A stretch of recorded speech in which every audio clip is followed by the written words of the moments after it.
Bom, entramos agora nas derivadas das funções elementares e as regras de derivação. O que acontece?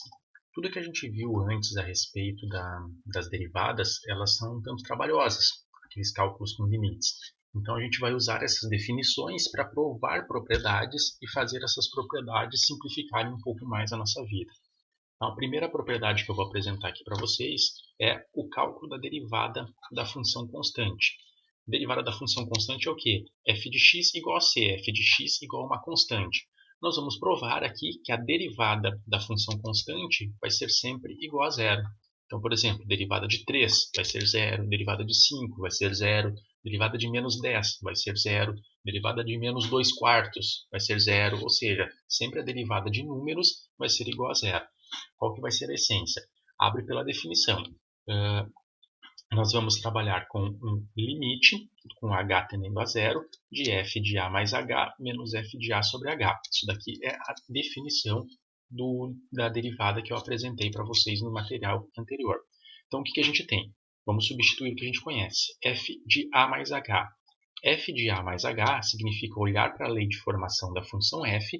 Onde tem x, põe a mais h no lugar. Então, f de a mais h, onde tem x, põe a mais h no lugar. Mas veja que a função não tem x, a função é só igual a c. Então, não importa que eu coloque todo um a mais h no lugar do x. A resposta de f de a mais h é igual a c.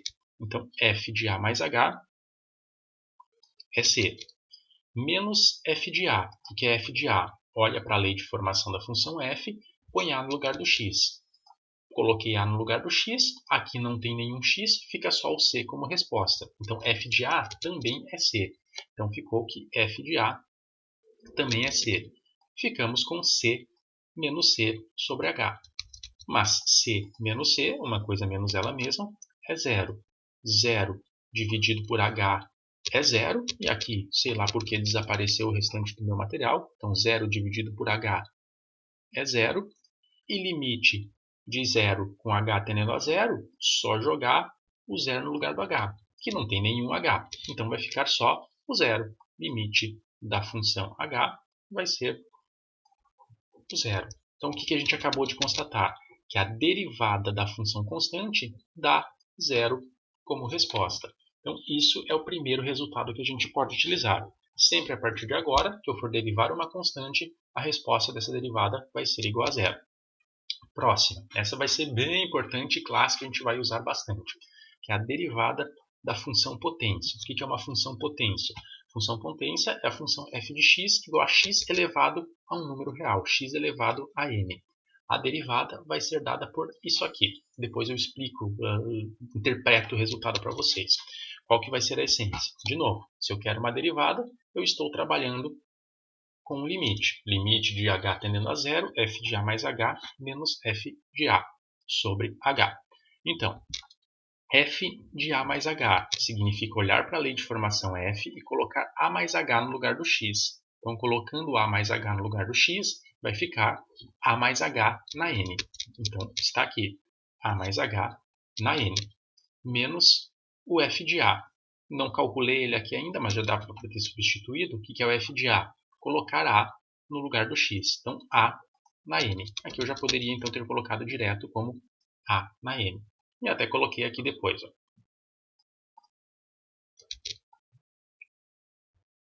A na n. Tá?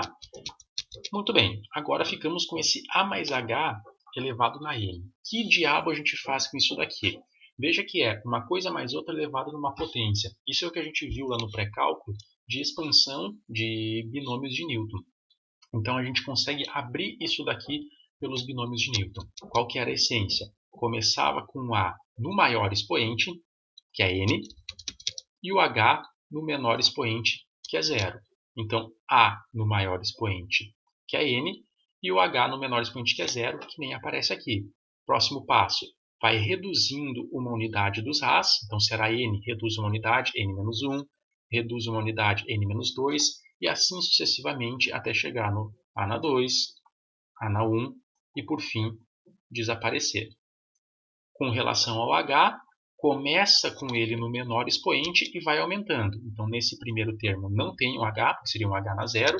Próximo, H na 1, H na 2, H na 3, vai aumentando cada vez mais até chegar no N-2, aumentou N-1, aumentou N, que é o maior expoente. Então, o que a gente está fazendo aqui é uma expansão do A mais H na N por binômios de Newton. Então, isso daqui está sendo toda essa expansão. Lembra que, depois de ter feito essa história de A no maior expoente vai reduzindo, H no menor expoente e vai aumentando, a gente completava com os coeficientes da linha N do triângulo de Pascal. Lá no pré-cálculo, a gente trabalhava com valores finitos, então a gente já conseguia enxergar no triângulo de Pascal os valores numéricos 1, 2, 1, 1, 3, 3, 1 e assim sucessivamente para cada linha do triângulo de Pascal. Agora, como é uma linha N, eu tive que colocar de forma genérica. Vão ser esses binomiais. Binomial N0, binomial N1, binomial N2, NN-2, NN-1 e NN. Tá? Então, essa seria genericamente a enésima linha do triângulo de Pascal. Esses binomiais podem ser calculados por uma formulazinha. O binomial NP ele vai ser calculado por o de cima fatorial, então n fatorial, dividido por n-p fatorial, n-p fatorial, está sendo um desafio escrever com esse mouse, mas até que está funcionando, vezes o de baixo fatorial, vezes p fatorial. Então, isso daqui seria essa resolução de cada um desses binomiais, mas eu não vou resolver eles por enquanto por essa forma. Vou deixar assim, tá? Então, aqui está a expansão desse A mais H na N, menos f de A, menos o f de A, que foi colocado o A no lugar do x na lei de formação da função, x na N, e ficou menos A na N. E tudo isso dividido por H. Dividido por H. Temos esse pequeno limite para resolver agora. O que vai ficar aqui então?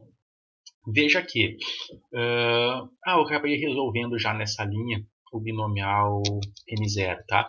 Então eu acabei já substituindo o binomial N0 nessa expressão e calculei já o resultado disso vai dar 1. Não vou fazer tão passo a passo aqui a resolução desse binomial, tá?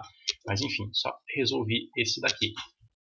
E aí, para resolver esse limite, a gente tem 1 vezes A na N é A na N. Esse A na N menos esse A na N se cancela, desapareceu, restando só essa parte intermediária. Focamos nessa parte intermediária agora. O que a gente tem nessa linha? Veja que no primeiro termo tem H, no segundo tem H, aqui tem H, tem H e tem H também. O limite é de H tendendo a zero. Então, se eu substituísse o zero no lugar desses Hs, isso daqui ficaria uma indeterminação do tipo zero sobre zero. Mas como todos eles têm esse fator H, a gente pode colocar esse H em evidência. Então, coloquei aqui H em evidência. O que sobra dentro do parênteses? Dentro do parênteses desse primeiro termo, o H está colocado em evidência, vai ficar binomial vezes a n-1. Binomial vezes a n-1. Na segunda parcela, um dos H's está em evidência. Como é H ao quadrado, o outro H continua aqui. Então, ficou binomial a n-2 vezes H dentro do parênteses e assim sucessivamente. Ou seja, é exatamente o que está aqui em cima reduzido de um fator H para cada uma dessas parcelas. Então, é isso que eu coloquei. Coloquei o H em evidência e aqui ficou o resultado que sobra dentro da expressão. Veja que esse H de cima com esse H de baixo pode ser cancelado. Então, isso daqui cancela com isso daqui. E aí vai acabar a indeterminação. No momento que acaba a indeterminação, eu posso substituir o zero no lugar do H. Então, vai ficar 0 aqui, 0 aqui, 0 aqui e 0 aqui. Esses zeros, como estão multiplicando parcelas, vai cancelar. 0 vezes tudo isso cancela, 0 vezes tudo isso cancela, 0 vezes tudo isso cancela e 0 vezes esse binomial cancela também. E vai sobrar só esse pedacinho. O limite de H tendendo a zero do binomial N1 vezes A na N-1. E aí que eu posso resolver, então, o binomial. Usando aquela formulazinha que eu passei aqui em cima para vocês, a gente tem que o binomial n1 vai ser n fatorial sobre n menos 1 fatorial vezes 1 fatorial, que multiplica esse a na n menos 1. Resolvendo esse fatorial, esse n eu posso reduzir vezes n menos 1. Isso são propriedades de fatoriais. Isso aqui é ensino médio. Eu não vou voltar tudo isso passo a passo, que seria muito tempo desgastado só nesse passo da questão, tá? Então, quem tem aí material de ensino médio e quiser dar uma retornada, lembra como é que faz isso daqui. Esse n menos 1 fatorial de cima cancela com esse n menos 1 fatorial de baixo, restando só n dividido por 1 fatorial, que é 1 vezes a na n menos 1. Então, n vezes a na n menos 1 dividido por 1, esse dividido por 1 não muda nada, fica só n vezes a na n menos 1. Então, chegamos no resultado do limite. O resultado do limite é n vezes a na n menos 1. E esse limite é a derivada que a gente estava querendo calcular. Ou seja, a derivada de uma função potência é só fazer isso daqui. O que é isso daqui? Você pega esse n, que é o expoente, joga multiplicando na frente do x. Veio aqui multiplicando na frente do x. E o que era o expoente n, você vai reduzir em uma unidade, n menos 1. Essa é a derivada da função potência. Vejamos um exemplo. Calcular a derivada para cada uma dessas funções. Função f de x igual a x ao quadrado. É uma função potência. Então, o expoente vai multiplicando na frente do x. Tá aqui, o expoente era 2, veio multiplicando na frente do x. E o que fica no expoente agora? Reduz uma unidade do expoente. Se era 2, reduz uma unidade. Vai ser 2 menos 1. E 2 menos 1 é 1. Então fica 2 vezes x na 1, ou simplesmente 2x, o resultado dessa derivada. Próximo exemplo. F de x igual a x ao cubo. Joga o 3 multiplicando na frente do x. Então está aqui ele multiplicando na frente do x. Reduz uma unidade do expoente. Então reduzindo uma unidade, 3 menos 1 é 2. E a derivada fica 3 vezes x ao quadrado. E aí segue. 2 vezes x ao cubo. Esse 3 vai multiplicando na frente do x.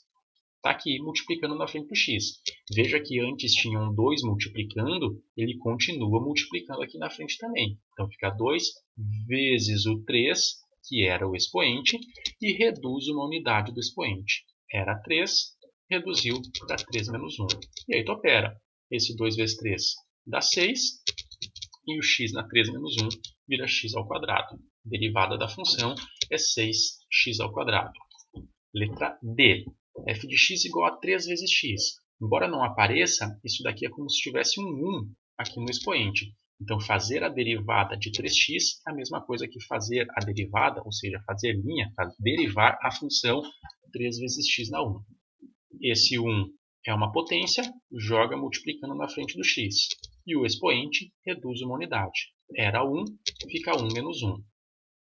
3 vezes 1 é 3. 1 menos 1 é 0 no expoente. Todo número elevado a 0 é 1. Então, x na 0 é 1. Ficamos com 3 vezes 1. A derivada da função 3x é 3. Derivada da função identidade. F de x igual a x. Então, isso é como se fosse um x na 1. Derivando o x na 1, joga o 1 multiplicando na frente do x, reduz uma unidade do expoente. Então, vai ficar 1 que multiplica x na 0. Tudo elevado a 0 é 1. Ou seja, a derivada da função identidade é 1. Agora, esses próximos vão requerer uma manipulação prévia da função.